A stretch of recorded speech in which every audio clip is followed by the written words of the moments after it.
Hi, my name is Dr. John Douillard, and welcome to LifeSpa.com. And today I want to talk about the Ayurvedic clock, but from the perspective of the sun. Did you know that the sun's rays throughout the day change dramatically in intensity from one type of ray, from blue light to red light to infrared light to ultraviolet light? They're constantly changing, and those changing rays throughout the day actually create the Ayurvedic clock, which is from sunrise till about 10 o'clock in the morning. The kapha qualities of heaviness begin to increase.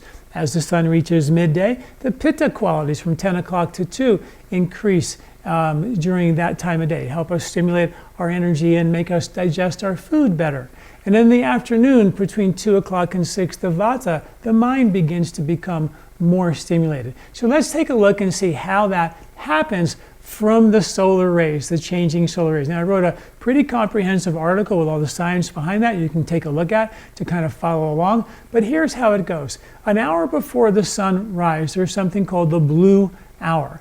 And blue light, you may know, is a very high frequency wave. It's very, very fast. So is the ultraviolet light, which is the invisible light just before the blue light.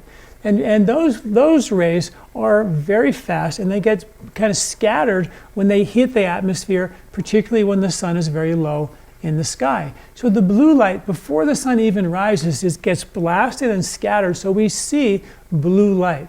That blue light is an inhibitor of melatonin. So that's the first indicator of the circadian clock to say, hey guys, it's time to stop making melatonin and it's time to wake up. And that time to wake up is the first sign of shifting from vata, which is deep sleep, to actually the kapha time of day where you start to get more energy.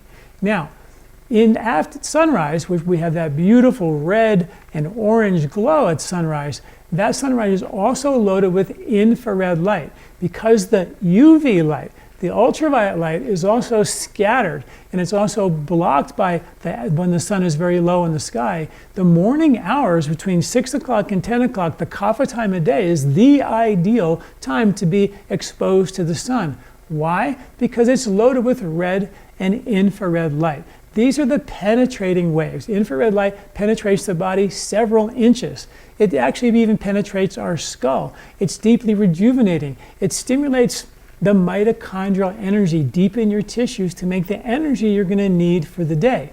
And that energy is the antidote to fight the kapha, heaviness, that actually would continue to be heavy if we didn't have the blue light in the morning to block the melatonin production. The melatonin would be produced and you would have this kind of kapha quality, which is antidoted by the increase of mitochondrial energy from the penetrating red and infrared light. So those warming, they're very warming lights. You feel the warmth on your skin. Those warming rays are actually the balancing rays for kapha, which is quite beautiful. Now, kapha is a heavy time of the day.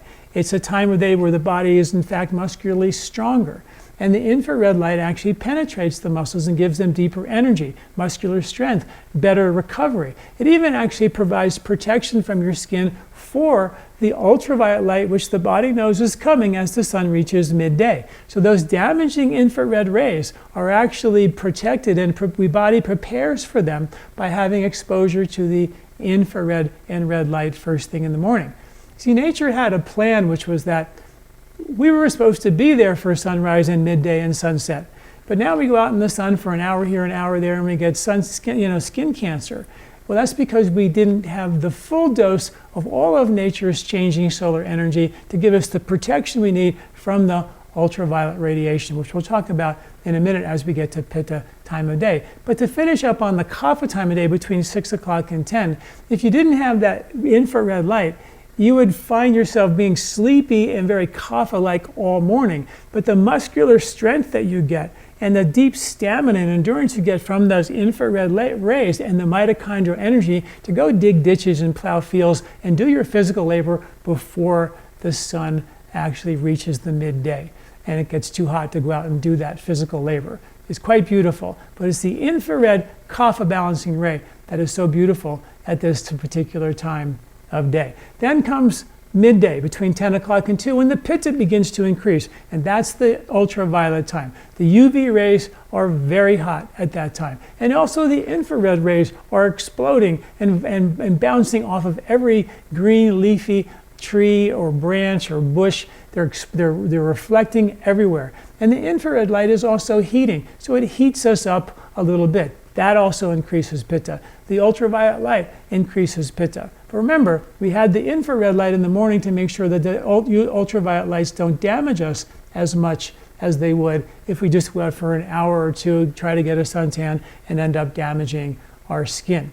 Now, the balancing effect of all that UV light and infrared light that heats us up for the middle of the day, which increases digestive strength and helps us digest our food, the balancing ray is the blue light.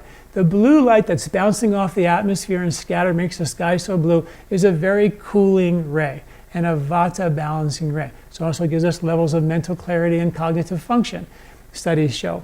And also the red, blue, and green light, which when you combine those other parts of the visual light spectrum, they cancel each other out and they make white light. White light is what we see, the invisible light that makes everything visible, that we can see them. And that light is also very cooling and very pitta pacifying. So there is a time in the middle of the day that we've had some very heating, active time of the day, strengthens our digestion, cooks our food, but we also have some neutralizing, balancing effects from the blue light and the white light that are very pitta balancing and pitta cooling. Now, as we move into the vata time of day, at the end of the day, between 2 o'clock and 6 p.m., right before sunset, the sun starts to move towards the horizon, and the UV light starts to get filtered out. We also know that the infrared light is still there, and it's bouncing off of everything, penetrating your skin, penetrating your skull, activating mitochondria energy, and stimulating energy. It accumulates and it aggravates and stimulates your vata. So this vata energy for the mind is very, very active in the afternoon. Then it can overly activate us and overly stimulate us and create an aggravation of vata, which is why it's a great time at the end of the day to do your meditation to calm that vata.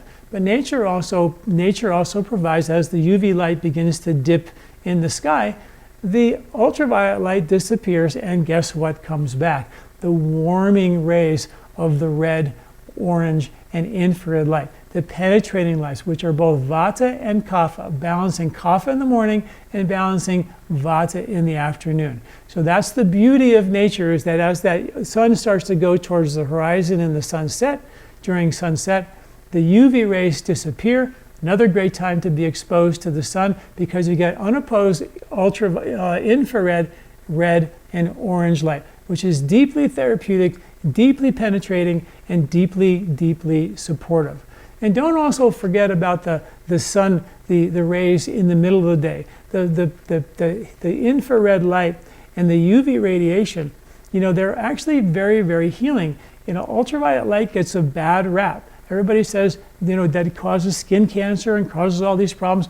Well, we know that at smaller doses, it actually is used to heal psoriasis and heal dermatitis. It increases nitric oxide production, which lowers blood pressure and actually prevents against cardiovascular disease. So these ultraviolet light rays that we block and avoid at all costs are actually quite beneficial if we have the right amount of it. And we had the prep ring for the skin in the morning, infrared light, and then in the afternoon, sunset, twilight, we have, again, unopposed infrared light to do the deep repair for the skin in case there was any ultraviolet damage or you were exposed too much during that day, which is a beautiful thing. And then maybe the best thing to do in the daytime to avoid the ultraviolet light is to sit under a tree where you block most of the ultraviolet light and you're just getting blasted with infrared light, which penetrates your body at a really deep level and gives you deep, deep rejuvenation. That's the beauty of nature. It provides stimulation, but it also provides rejuvenation. And that's the nature of nature. It's always balancing itself out. And then finally in that sunset, when the sun is brightly orange and red and infrared, these rays allow the body to recognize that nighttime is coming.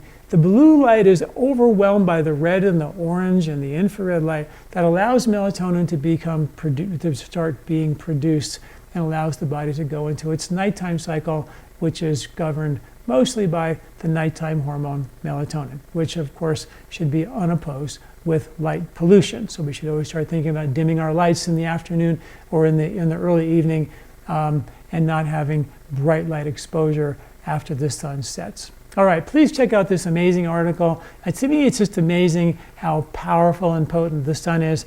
A little bit complicated. I have a summary of how all these rays interact with Vata, Pitta, Kapha to make it easier for you to understand.